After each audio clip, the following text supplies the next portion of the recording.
Dr. Timothy Schoechle, author of Reinventing Wires. Dr. Schoechle is the global expert on wired fiber networks. He sits on the standards boards of the Institute of Electrical and Electronics Engineers. He's a former faculty member of the University of Colorado College of Engineering and Applied Science and is a senior research fellow at the National Institute for Science, Law, and Public Policy. Thank you for coming.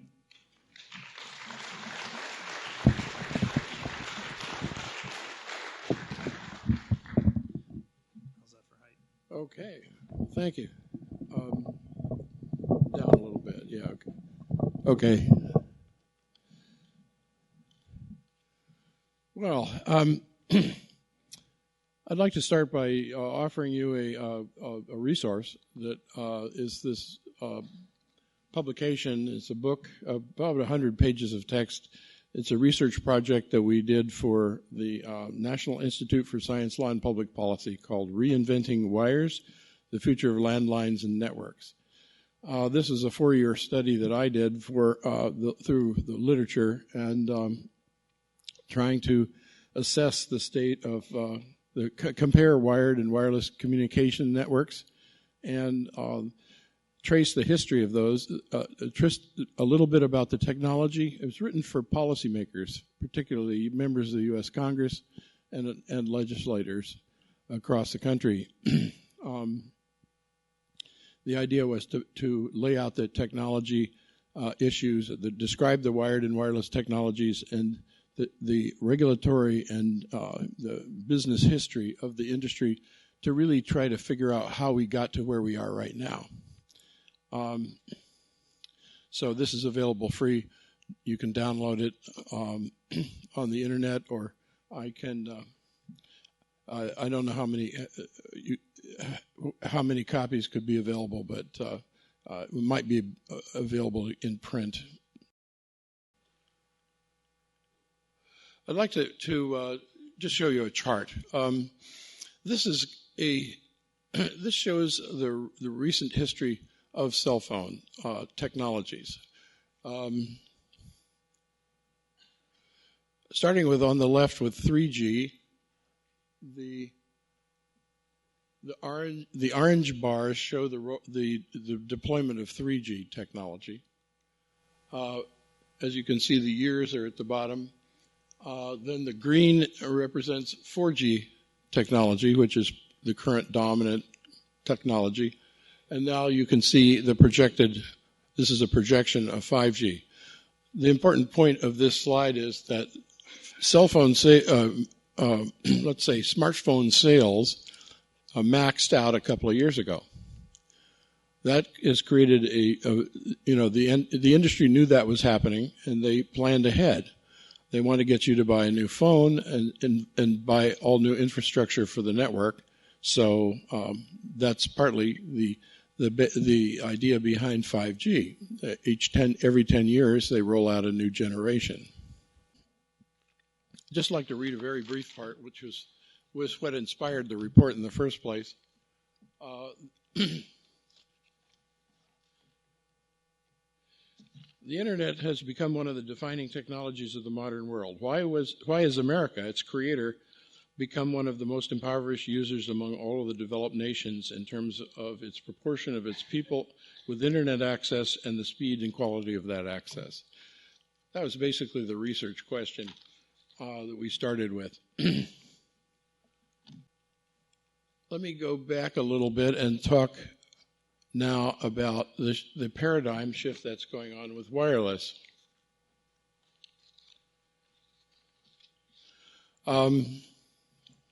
Rural community. Well, let me trace it back a little bit. Just a tiny bit of history was the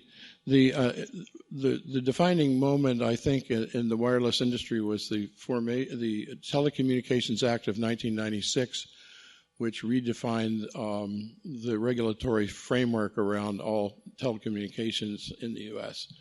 And of course, that influenced a lot of other nations as well. Basically, what happened was that wireless was left completely deregulated, and the internet access by wired means what the wired networks, the traditional telephone networks, and the all consumer access to wired services was kept regulated. This created a strong incentive for the telecommunications industry, the carriers that were left after the divestiture of the Bell system in the mid-'80s. They all reconsolidated around wireless because the monopoly for wires was maintained essentially by the Telecom Act. So wireless became the new gold mine. So that's why you saw those several generations of wireless technology. Now getting back to where we are today, I should also remark that over those years to the present, a lot of the infrastructure, the dominant wired technology for long-haul telecommunications for all networks is optical fiber. Optical fiber is a tiny piece, essentially a glass wire. It's smaller than a human hair, a single fiber, and they're usually bundled in large bundles, and the cable and run as cables under the sea all across the country, back and forth, and they carry all of the backbone traffic. The wireless part, when you use a wireless device, you may not realize it, but there is no cloud. It's all talking to servers that are in data centers sprinkled around the world, and they are connected with optical fiber. Only the last 100 feet to the last maybe as much as 5 miles, depending on which technology you're using. Only that is what's wireless. It's all really a wired network. So, essentially the argument that I'm making is, well, why not bring those wires all the way to you instead of to a cell tower? But let me show you what I mean by that. What is 5G? 5G is some promises: higher speeds,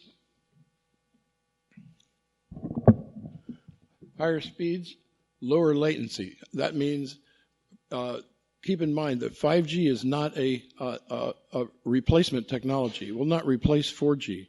It's a companion to 4G. It's an add-on to 4G. So it is it's sort of the speed lane for 5G, for 4G. And voice service will continue to be 4G, and the 5G is for fast downloads, particularly video material, and I have to say probably mostly ads. The lower latency means a quicker response. In other words, when you push a button, you click a button on a website or something like that, it's getting that material, responding more quickly, because there's a massive amount of computation and exchange of information going on behind the screen that you never see. So they want to speed that up. That means making those ads quicker to get to you. And so when you click on a new website, you get the ad quicker. They also tout things like video games, self-driving cars, autonomous vehicles,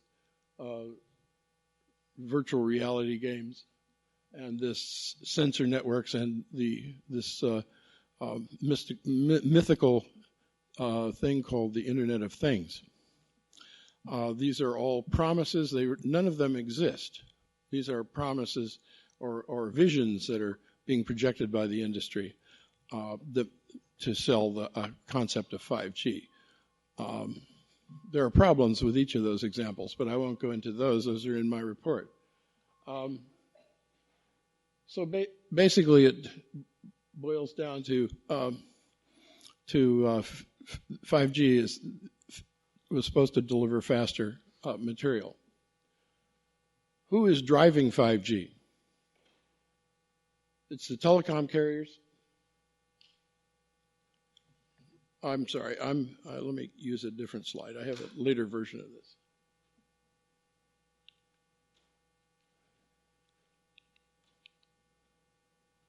Okay.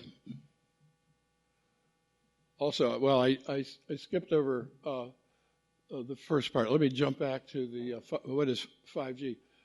It's not complete yet. I want to make that point that the 5G is still a work in progress, and what you see as 5G is really 4G. It's 4G with various enhancements, and the idea is that the standards have to be completed. And the spectrum has to be allocated, and that's not complete yet. So what you hear is 4G cell sites being readied for 5G, the addition of 5G. It uses the 5G proposes to use higher frequency bands that have never been used before, and I think Martin has talked about that, about what the characteristics of those are. The point is that we don't really, there's not really well understood how the propagation characteristics of 5G. One thing we know is that these gigahertz, like 20 to 80 gigahertz frequency ranges don't propagate very well. They're short range. They won't go through walls. They won't go through leaves. They don't go very well through moisture or fog. They're blocked by your skin. So this creates a problem. So the problem is solved by antenna densification. That's the term we use for packing more and more cell sites up and down the street, small ones. There's some photographs out here in the lobby of some sites like that are these small cells. So the industry wants to go to small cells to enable 5G, and also, but in order to get decent reception, they need to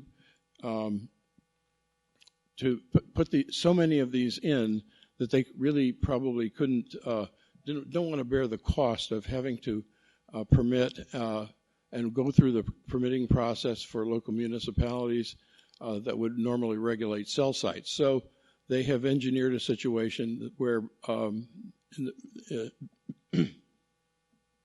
behind the scenes, laws have been passed and regulations, particularly in the U.S. by state laws, have been slipped through, and the Federal Communications Commission has issued rulings because it's chaired by an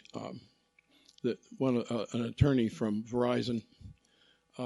They have passed regulations that preempt local regulation of cell sites and remove a lot of the ability of localities to regulate how these things are placed and what they look like and all the things about them. So that's what we mean by antenna densification. Why is the industry driving this 5G? Well, first of all, it's about money and profits. As I said before, it's about selling you into some new phones and new devices. But it's a lot more than that. It's about data mining and surveillance. What has happened, what we have seen happen over the last 20 years, and particularly the last few years, is that the largest corporations in the world, and that includes Google, Facebook, Amazon, Microsoft. These corporations have changed their basic business model from selling services or selling products to collecting data and selling the data to each other. Data about your behavior, what you do, what you do every day, your everyday behavior, so that they can create profiles on everyone, and they can then sell them things. They know how to direct the advertising, and the internet has morphed into a massive advertising machine. By far, most of the traffic on the internet is related to advertising and data collection to support that advertising, because the data collection, the big data they call it, can be analyzed many different ways. And so I think the motivation behind many of these products, behind an Android for instance, smartphone or behind the self-driving car of the future, perhaps, is about collecting data.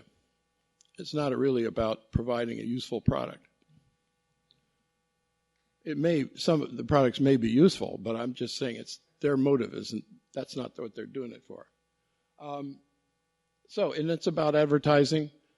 But one point I'd like to make is it's about behavioral modification, because by collecting all this data, they know how to modify your behavior. It's not just measuring it, but then modifying it. The first way they modify it is with selling you something, an ad.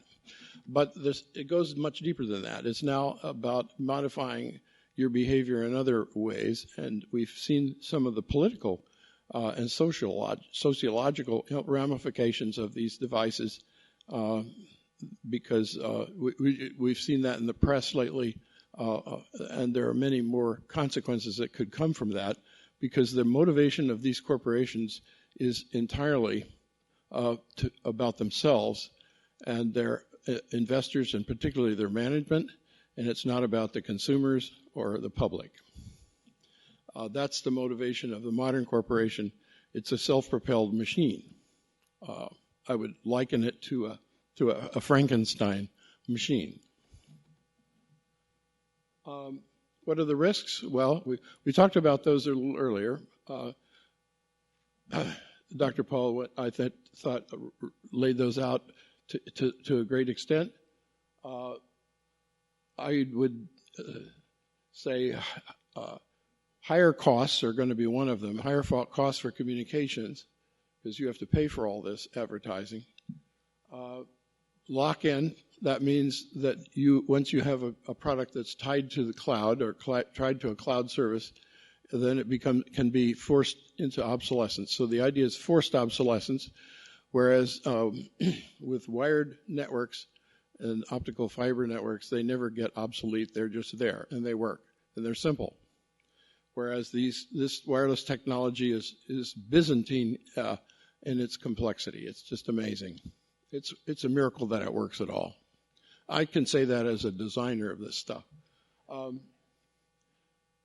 The issue of net neutrality, I think I sort of touched on that. That's one of the casualties of the wireless system. And the fact that these wireless networks are proprietary networks operated by carriers. And the carriers make deals with the Googles and the Facebooks for the data. There's a new book out I highly recommend called Surveillance Capitalism. It's just been published written by a Harvard business professor, and it's excellent. It goes into much of the detail. It's a massive bibliography that traces all of the history of this and why it works that way.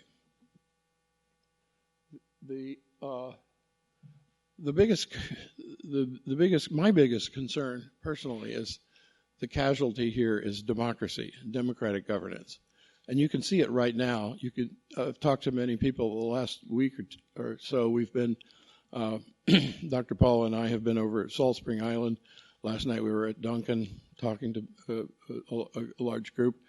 And what we found was that there's this common frustration that you can't influence. This is being forced on you by by the higher levels of government that you have no control over. Your right to regulate these things is being preempted, and the higher levels of government, the regulators, the people that should be watching over this are not accessible to you democratically. We've got to change that. And I guess that's why we're here. We have a massive experiment going on that Dr. Paul mentioned with the public as a guinea pig. And what the industry would like to bring about is a dependency on wireless for your internet access. And so what I've advocating, and the purpose of this paper is to make it clear the advantages of wired technology and comparing them with wireless, particularly advocating advanced copper wiring for buildings, and called new forms of Ethernet that can deliver data within your buildings at the same speed almost as optical fiber, and optical fiber networks for every community. It's my position that the alternative to 5G is not just stopping 5G, but making sure everybody has optical fiber access in their home or business. And it's owned and controlled by the community, not by large corporations like TELUS or Verizon or AT&T, but by you, local community. And the folks we were talking to at Salt Spring Island, that's the project they're trying to undertake. There's an opportunity to connect to with an initiative called the Connected Coast Initiative from the Canadian government is offering or facilitating connections for rural communities and First Nations and islands to connect up to optical fiber networks. But you have to provide the last, link in the chain. You can get they're going to run 4 fibers over to Salt Spring Island, and but the folks over there will have to raise the money and somehow organize the establishment of basically a public utility to operate that. And a lot of communities have integrated it that have control their own electric power, have been able to then also parallel the optical fiber with that, because there's a huge synergy between internet and optical fiber networks and the newer emerging forms of renewable energy, particularly solar and solar plus storage technologies that will replace large-scale generation and transmission that we've had for 150 years. So communities can become more self-reliant and resilient in the case of natural disasters if they have their own fiber networks and their own electric power localized. So I'll wrap this up, but the takeaways I'd like to leave you with are fiber first to the home or business. That's the first priority. It's a basic utility. Optical fiber is like access to water systems and sewer, paved streets, basic things that we build when we build civilization that should be owned and controlled by the community and not by corporations. Don't wait or you'll get stuck with 5G. Wireless is optional. I'm sorry. Yeah, wireless is optional. It's an adjunct service. It's a proprietary. It's run by. It's a corporate media walled garden. Wireless is for things that move, so if you look at it that way, that's what I mean by a public utility. And then you can add on whatever wireless you might personally need or want in your own establishment. The local control and ownership is vital to preserve democracy, neutrality, economic growth. Fiber networks can create economic growth because you can operate a business out of your home. Your business can be connect more easily with people, customers all over the world. It's just a necessity of modern life. And we need to have control over our health, safety, and environment.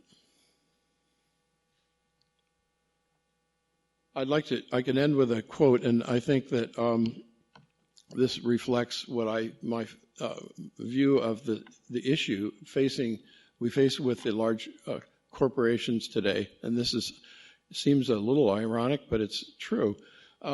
This is a quote from Tim Cook, who's the CEO of Apple and he's one of the few people in Silicon Valley that have this view. Almost nobody else, because Apple makes products, hard products.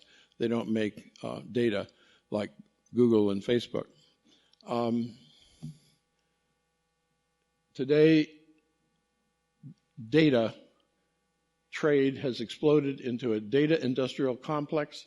Our own information, from the everyday to the deeply personal, is being weaponized against us with the military efficiency. We at Apple are in full support of a comprehensive federal privacy law for the United States. And the Europeans have always been more sensitive to the issue of personal privacy than the U.S., and Canada has been kind of in the middle between the U.S. and Europe on that, but certainly much stronger than the U.S. The U.S. has an attitude that is just not a sustainable attitude about it, and it's interesting that someone from Silicon Valley would make this statement, but this was made before last September, I think, before a meeting of the privacy commissioners of the European Union at a meeting in Italy, and he's written quite a bit more than this about it too, on the same line. So that's, I think, about what I had to say. And so I think the antidote for 5G, or at least part of it, is to get access to the fiber yourself for your community, and get control of it and keep control of it. Because if you let TELUS put it in, they'll certainly hook up the cell sites, and even if whether or not they hook you up, they'll hook up those cell sites. So thank you.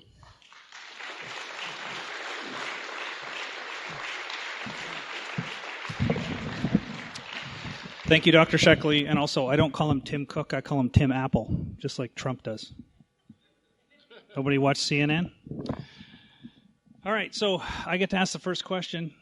That's the price of admission for me today. So I'll tell you another story about one of my young sons. He came home from school one day many years ago and said, "Dad, I heard that sunlight's a carcinogen." He didn't say it like that, but that's what I heard. He said, "What do? I can't avoid light." And I said, "Well, you have to realize that there's some benefit to light, right? Light regulates our wake-sleep cycle, our circadian rhythm. We help create vitamin D with exposure to light, so there are some benefits to light. Plus, we can see what we're doing. We don't smash our cars, and we can play soccer." I said, "But what you do to limit your exposure of it is prudent avoidance. You wear a hat, you wear sunglasses, you keep your shirt on. And the best thing is at night, we get a respite from the carcinogen. We get a respite from the sunlight at night when the sun goes away. So we do get to recharge our batteries, and our immune systems can mop up any mistakes in our DNA. So my question is if I need to use Wi-Fi in my house, I can see 5 routers that I'm looking at right now, and I can switch them off if I don't use it. So I can, if I really need wireless router, I can turn it on, turn it off whenever I need it, so I can keep it off 99% of the time. What if a 5G microcell is installed across my house and I want to put them every 100 feet or so? How do I shield my family from the exposure of a 5G transmitter outside my kid's bedroom window? Well, I think, there's a couple of ways. Well, I guess, first of all, that 5G is not, the 5G frequencies aren't likely to be able to get through the wall of your house or your window. But the 4G part will, and that's maybe even, who knows, but that's not going to be, it may be even more powerful 4G than you'd get from if it wasn't there. So that's the real risk, I think. And I really don't know the answer to that question. You of course could, depending on the individual construction of your house, you could do all kinds of shielding, and there's people that make a living doing that and advising people on how to do that. The Bobiology Institute is one of those, but they have a new report too, a new course on 5G. If you would like to study the issue further, but the way I deal with it is you mentioned earlier that your son, you ran a wire to his device. Well, my report describes some very interesting and exciting, I think, technologies for distribution inside homes and buildings, because there's new versions of Ethernet. You're familiar with maybe Ethernet, the cables called a Cat5 cable or Cat6 that you can buy in a hardware store for connecting your computer device.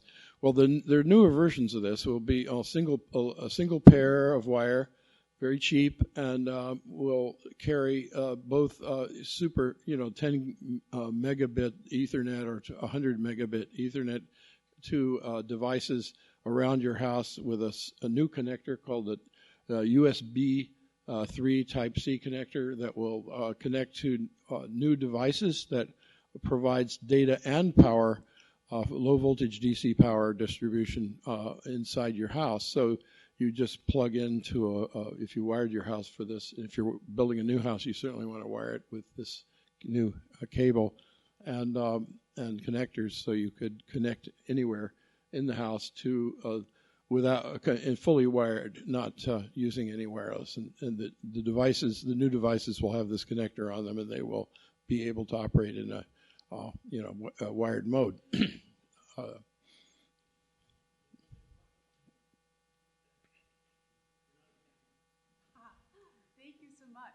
Thank you so much for giving us a solution to 5G by being wired. There's something tonight that I've been thinking about that hasn't been addressed, the lower latency of 5G and what that will do with artificial intelligence. Is that going to have that edge over human minds? The artificial intelligence will be able to think more quickly than us with the lower latency of the 5G. Is that something that you can address? The danger of artificial intelligence being increased with the lower latency provided by 5G. Right. Well, I think that Dr. Paul referred to that too.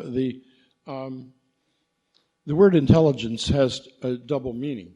It can mean smart, in doing something smart.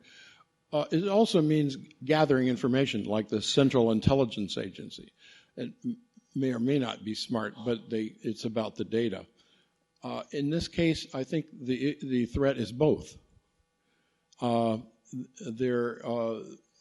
I mentioned earlier, the whole driver for the industry today, and they use the term artificial intelligence partly because it's undefined and it's vague and it can mean whatever you think it means, because nobody really knows what it means. So it's about gathering information about you, and then, as I said before, modifying your behavior, using that quote-unquote intelligence to control you and to control society, control just about everything. And everything, and the whole idea behind autonomous vehicles, I think, is not coming from consumers' demand for autonomous vehicles. It's coming from industry's need to sell more chips, software, and collect more data. That's what the whole motivation for many of these products is. So every time you see a new product, what is it for? Is it for gathering data? Or what's the motivation for creating this product? Not so a lot of these blue sky products don't make any sense. I think that's a really good question, and I think I'll need to work on that question. Sorry, are there any communities that already have fiber networks that are community operated? Oh yes, and I want to recommend. Some friends of mine have there's a website that you can go to find out. It's a newsletter, or actually two newsletters, published by a group called the Institute for Local Self-Reliance, ILSR.org. It's located in Minneapolis, but they publish a national news or widely circulated newspaper I think it covers Canada too. A newsletter biweekly, I think, for community networks. They believe in community fiber, community. They promote the idea, and they are constantly reporting who's doing it. A lot of small communities, rural communities, are doing it. and some cities. They also publish a newsletter on distributed energy too, distributed solar energy, which means localized self-generation of electricity. And, however, the real poster child of the famous one is Chattanooga, Tennessee. That's a medium-sized city that totally rejuvenated its economy by installing a fiber to everybody and making it widely available. It really, and it was done by the local municipally owned electric company. We had the same experience in my neighboring town where I live in Boulder, Colorado, and that town next door is called Longmont, Colorado, and they have the state of the art. They have the latest and best system in the country. It's run also was installed by the local electric company. It's called Nextlight, and it's integrated with the electricity system. They start out saying, well, we'll use fiber to control the electricity, the substations, and monitor the performance of the electricity, and then later put in renewable energy and moderate that. But then they said, well, why not just run the fiber to everybody and give them access? Because this is really lousy cable service we have, and no internet, or very slow. So they did it, and they offered. It was a gamble on their part, but they had to invest $50 or $60 million for it's a town of 100,000 people. It was a huge success. They got a 55% take rate the first year, and for $49 a month, a gigabit internet access for symmetrical service, up and down, 1 gigabit per second, or you could buy more if you want. But that was the $49 deal. It was great. And I was just 2 weeks ago in Taos, New Mexico. They have already installed their local Rural Electric Power Association. Their Kit Carson Rural Electric Association has 30,000 customers connected, or at least the fiber goes by. They're all 30,000 customers. They got a federal grant for putting in part of that, and they have to figure out how to get some more money to connect everybody up. They only have 7 of the 30,000 connected so far, but they're moving forward. And a lot of the motivation there is 5G. They've got a very active group. Just a little follow-up question then so when they connect, they obviously have to connect back to a telco. Say again. When they connect, they have to connect back to a telco. Like so basically the fiber network has to come back to a switching station, and then you're still paying Verizon or these big guys, right? Like, no, the systems connect centrally. They don't have to go through a carrier like that if they don't want to. That's where the carriers get them. Verizon gets it. They get it from the same network that Verizon gets it from, or T-Mobile, or even in Canada, I think there's a network. There's the sort of like a distribution network, and then there's the local, or a backhaul network, and then the distribution network. And you can have your own ISP and connect directly into that. You don't have to go through a carrier like that. Oh, in Canada, they're all owned by TELUS, Rogers. They actually own the backbone. They install it, they own it, then they lease it back to the community, or back to the people, right? Well, they're probably under a different rate structure, and they're under a different if TELUS is running that, I don't know how it's structured here, but you could check and see how this Connected Coast initiative is structured, because I'm sure they're not.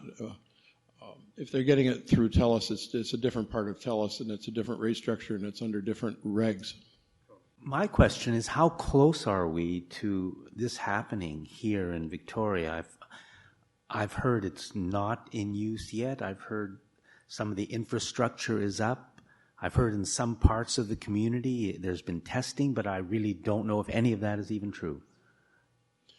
Well, I don't know. I haven't. I just got invited here. I don't know very much. Yeah. I'd like to know more, but I don't. I can't tell you much. But there's somebody out in the lobby. There's a little booth right there.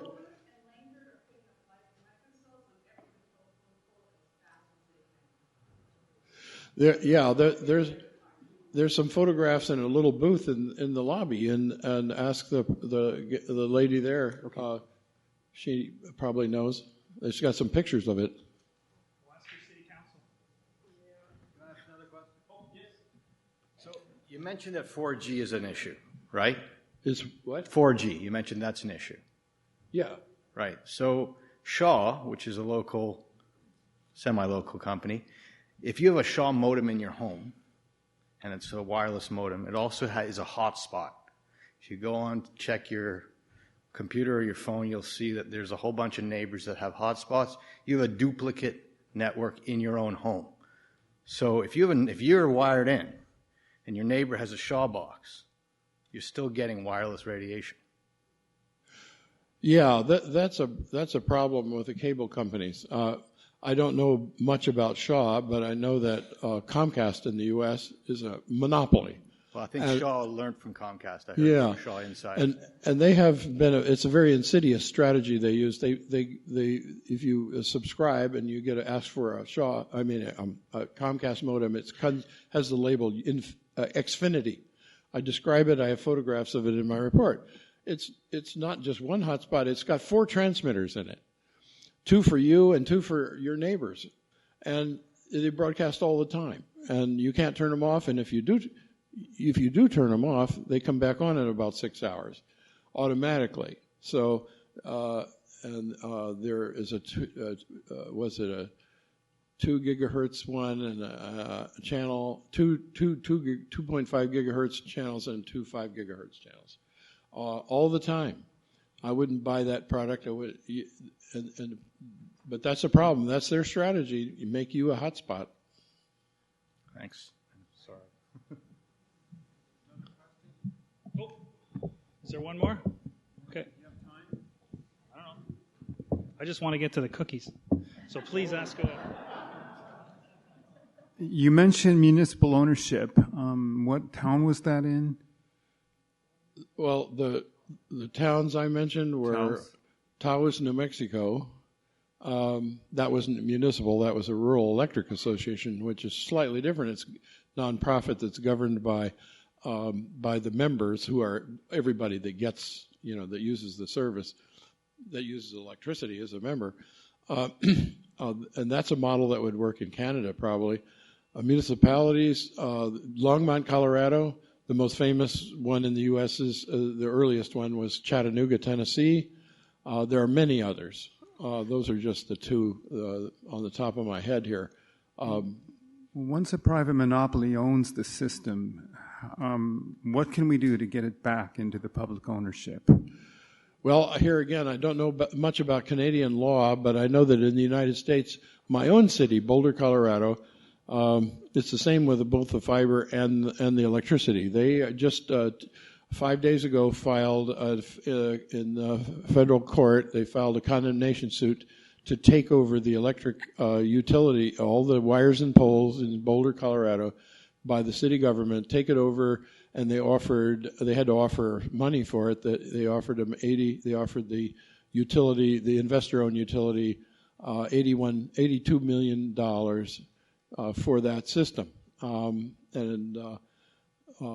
course, that sounds simple, but of course there's been a court battle. That court, just getting to that point to be able to do that, has taken them 7 years of back and forth with the Public Utilities Commission to get the right to do this, and then a couple of court cases these utilities are. Like the one in Boulder is XL Energy, that's headquartered in Minneapolis. It owns like 6 power companies around the western states, and it is we call it a law firm that sells electricity. So that it's not an easy matter. You have to have some, but once somebody does it, it'll kind of break the dam, I think, a little bit. If somebody can actually do it like we are trying to do. And of course, we want to be able to run the fiber along with it. So we'll do them both at the same time. All right, one more story and then we're out of here. We run our own wired network at home. We just put our modem in bridge mode, and we have a wire in every room. We connect to our phones and our computers. Super fast, no wireless. So the one story is 200 years ago, the British Navy did a clinical trial because they were losing many people to a mysterious illness called scurvy. So what they did was they gave half the sailors a spoonful of lemon juice, and the other half didn't. And what do you think they found at the end of those long days at sea? They found that many people in the control group died of scurvy, as you would expect, and the people that were taking the lemon juice survived. But how many years or how many decades do you think it took before they administered this protocol in the British Navy? I'll save you it. It's almost 100 years before they changed their policy. So my final message is that we have so many historical examples where something was touted as safe and it wasn't, and it, like, you pick your thalidomide, DDT, asbestos, tobacco, whatever. There's forces fighting against us when we see mounting evidence. If there was no evidence, I wouldn't be here tonight. I wouldn't be concerned, right? And the balance of evidence doesn't sway me. So it's up to us to make our voices heard. If there's not enough political pressure, you want to find out about where they're putting microcells in your community, go ask your city hall. If there's no pressure, then anybody can do what they want because there's nobody stopping them. So please get your voice heard. Thanks to the gentleman up there running the microphone. Thanks to our two speakers. And thanks to everyone for coming.